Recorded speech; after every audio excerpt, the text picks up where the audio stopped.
În această lecție o să vă arăt cum corect să consultați clienta privind mărimea încălțămintei. Acesta este un suport care măsoară mărimea încălțămintei și, desigur, și în centimetri. Mereu ne orientăm după centimetri, pentru că în fiecare firmă, în fiecare brand de încălțăminte, aceeași mărime poate să fie centimetri diferiți.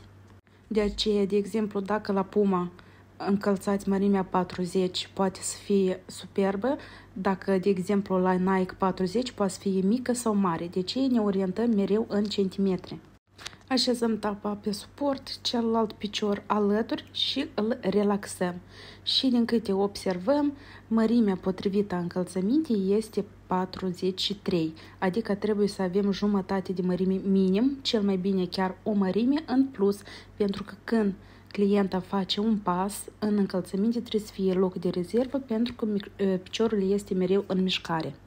Dacă am luat încălțăminte pe mărimea piciorului, atunci observați cât de mult se înalbește unghia. Asta înseamnă deja unghii încarnate, onicoliză, bătături și multe alte probleme. De asemenea, sindromul picioarelor neliniștite și varicoză.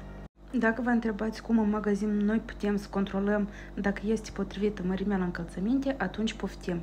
Mereu, dacă ne știm centimetri, ne uităm pe limbă, este scrisă și mărimea și centimetrii, însă dacă nu este, atunci scoatem talpa, o așezăm bine și la fel cu piciorul gol, fără ciorap, pășim peste talpă și trebuie în spate să rămână jumătate de centimetru și în față jumătate de centimetru liber.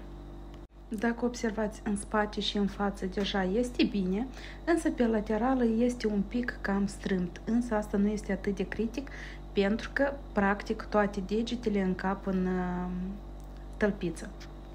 Însă încă un factor foarte important este ciorapul, pentru că ciorapul poate să strângă piciorul până la 2 mărimi. Așa că priviți cum alegem corect ciorapul.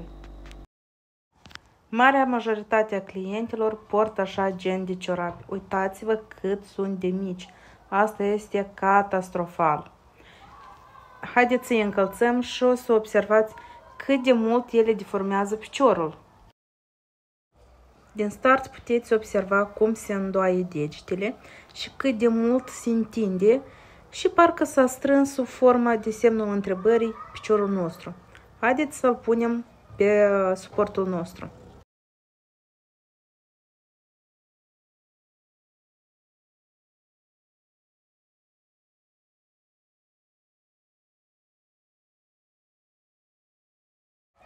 Deci, ca prin minune, din 43 s-a făcut în 42. De la 28 aproape de centimetri, 27 jumate, s-a făcut în 27. Voi vedeți cât de mult strânge piciorul un ciorap cu o mărime incorrectă. Practic, în așa mod trebuie să arăte ciorapul, însă este un picior bărbătesc în video și nu am ciorap atât de mare, însă trebuie să fie mare cât piciorul.